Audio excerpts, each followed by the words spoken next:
তোমাদের আমি দেখাবো ভেটকি মাছের চপ। ভেটকি যে ফিলে করে, ভেটকি দিয়ে ফিশ ফ্রাই করে, সেরকম ভেটকির যে পিসগুলো থাকে, ফিলে করার পরেও তো কিছু পিস বেঁচে যায়, সেই ফিলে দিয়ে সেই পিসগুলো দিয়ে চপ, ভেটকি মাছের চপ দেখাবো তোমাদেরকে আজকে আমি।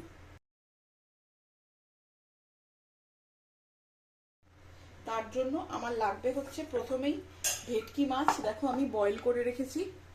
ভেটকিটাকে তোমরা বয়েল করে রাখবে। অবশ্যই ভাবে মাছটাকে সেদ্ধ করতে হবে নুন দিয়ে আর অল্প একটু রসুন দিয়ে, যাতে মাছের আঁশটে গন্ধটা কেটে যায়। নুন আর রসুন দিয়ে মাছটাকে সেদ্ধ করে রাখবে। দেখো আলু সেদ্ধ রেখেছি আমি মাছটাকে বাইন্ড করার জন্য। চপ বাইন্ড করার জন্য কিছু তো একটা লাগবে। আচ্ছা, এখানে দিলাম আমি পেঁয়াজ কুচি। তার সাথে আমার লাগবে হচ্ছে আদা রসুন বাটা। দেখো আদা রসুন বাটা দিয়েছি। আদা রসুন বাটা লাগবে। ডিম লাগবে, একটা দুটো যেরামই হোক না কেন তোমাদের সেরকম ডিম দেবে। আর লাগবে হচ্ছে ব্রেড ক্রাম্ব। এই ব্রেড ক্রাম্বটা কিন্তু হোমমেড ব্রেড ক্রাম্ব। এটা সিম্পল পাউরুটি নেবে, যেমন আমরা বাড়িতে ব্রেড খাই সেরকম ব্রেড নেবে। গ্রাইন্ডারটাকে শুকনো রাখবে। শুকনো গ্রাইন্ডারে কিন্তু পেস্ট করে নিলে, যেটা আমরা ঘুরিয়ে নিই না গ্রাইন্ডার, কোনো জল টল কিচ্ছু দেবে না, শুকনো ঘুরিয়ে নেবে। এইরকম কিন্তু ব্রেড ক্রাম্ব তৈরি হয়ে যাবে। এটা কিন্তু আমার হোমমেড ব্রেড ক্রাম্ব। ঠিক আছে, এবার আমি তোমাদের দেখাচ্ছি কি করে করব। দেখো প্রথমে আমি মাছটা নিয়ে নিলাম। মাছে কিন্তু অল্প একটু নুন আর রসুন দিয়ে মাছটা আমি সেদ্ধ করেছি, যাতে মাছ থেকে আঁশটে গন্ধটা চলে যায়। তার উপর আমি পরিমাণ মতন আলু দেব। আমার যতটা আলু লাগবে বাইন্ড করতে, দেখবে তোমরা বুঝে শুনে দেবে, তোমাদের যেরাম লাগবে সেরাম আলু দেবে। আমার যদি লাগে আমি আবার পরে দেব। আচ্ছা, অল্প একটু পেঁয়াজ দেব। মাছ যেহেতু পেঁয়াজ রসুন এগুলো কিন্তু চলবে এবং মাস্ট, এগুলো ছাড়া কিন্তু হবে না। আচ্ছা, এরপরে আমি দেব হচ্ছে আদা রসুন বাটা। আদা রসুন বাটা দিয়ে দেবো। এই দেখো দুটো আমি একসাথে স্ম্যাশ করে রেখেছি আমার হামানদিস্তাতে। এরম 2 চামচে মতন আদা রসুন বাটা আমি দিয়ে দেবো। এর উপর আমি দেব হচ্ছে নুন হলুদ আর লঙ্কার গুঁড়ো। তোমরা চাইলে অল্প একটু জিরের গুঁড়োও কিন্তু দিতে পারো। অল্প একটু কাশ্মীরি মির্চ দিয়ে দিলাম, অল্প একটু ঝালের জন্য। এতে কিন্তু তোমরা গোলমরিচ দিতে পারো, গোলমরিচ কিন্তু খুব ভালো যাবে। আমার যেহেতু বাচ্চা খাবে বলে আমি এগুলো দিচ্ছি না কিছু, অল্প একটু কালারের জন্য কাশ্মীরি দিয়েছি। তোমরা কিন্তু গোলমরিচটা দিতে পারো, এতে কিন্তু গোলমরিচ খুব ভালো যাবে। এই মাছের চপে গোলমরিচটা ভালো যায়। অল্প একটু হলুদ দিয়ে দেবো। যে কোনো রান্নায় হলুদ দিলে জানো হলুদ ব্যাকটেরিয়া কাটায়, জার্মস কাটায়। হলুদ খাওয়া খুবই ভালো জিনিস। যে কোনো রান্নায় অল্প করে হলেও একটু হলুদ দেওয়ার চেষ্টা করবে। আর পরিমাণ মতো নুন, আমার যেহেতু মাছে নুন দেওয়া আছে আমি সেই হিসাবে কিন্তু পরিমাণ মতো নুন দেব। এইবার এটাকে আমি মেখে নেব।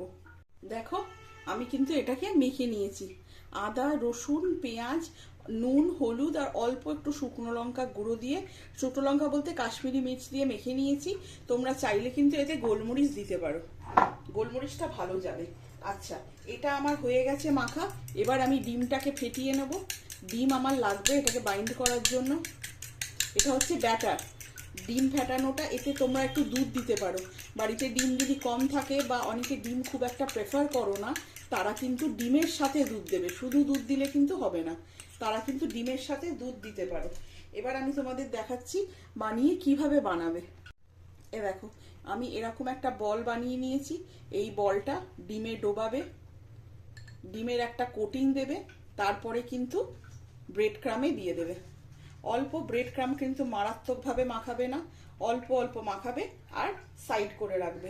একসাথে বেশ কয়েকটা করে নিয়ে তারপর কিন্তু তোমরা এটাকে ভাজার চেষ্টা করো, তাহলে সুবিধে হবে। এরম ভাবে আমি কয়েকটা করে নিই আগে। দেখো আমি কিন্তু চপগুলোকে তৈরি করে নিয়েছি, দেখতে পাচ্ছ?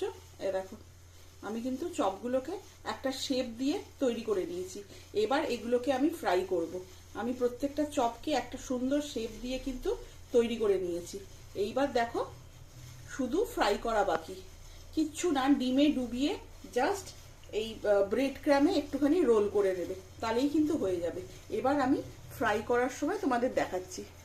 আমার কিন্তু তেলটা গরম হয়ে গেছে। আমার এই যে এগুলো তৈরি করে রেখেছি চপগুলো। এবার এগুলো আমি এক এক করে তেলে দিয়ে দেবো। কি করে বুঝবে তেল গরম হয়েছে? অল্প একটুখানি কিছু এই যেটা মাছের পুর বা কিছু নিয়েছো, এটাকে তেলে একটুখানি ছেড়ে দেবে। দেখো সঙ্গে সঙ্গে কিন্তু ফ্রাই হয়ে গেল, তার মানে কিন্তু আমার তেল গরম হয়ে গেছে। তেল গরম হয়ে গেলে কিন্তু আঁচ কমিয়ে দেবে, না হলে কিন্তু চপগুলো পুড়ে যাবে। তেলটা গরম হয়ে গেলে অবশ্যই আগে আঁচটা কমিয়ে দেবে, নিয়ে এক এক করে এগুলো বসিয়ে দেবে প্যানে, এক এক করে এগুলো বসিয়ে দেবে। দেখো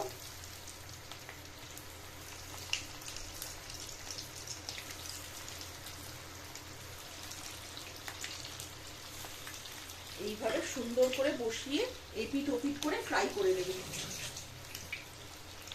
সুন্দর করে বসানোর পর এপিট ওপিট করে জাস্ট ফ্রাই করে নিলেই আমার কিন্তু ফিশ চপ রেডি হয়ে যাবে।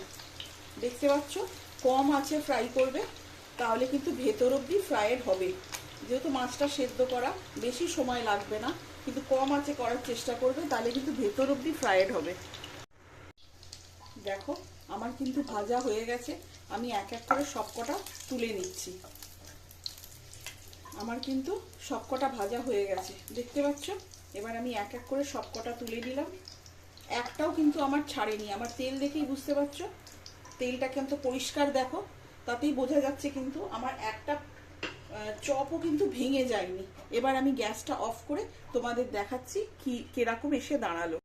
এই দেখো আমার ভেটকির ফিশ চপ কিন্তু রেডি, দেখতে পাচ্ছ একটাও কিন্তু ভেঙে যায়নি।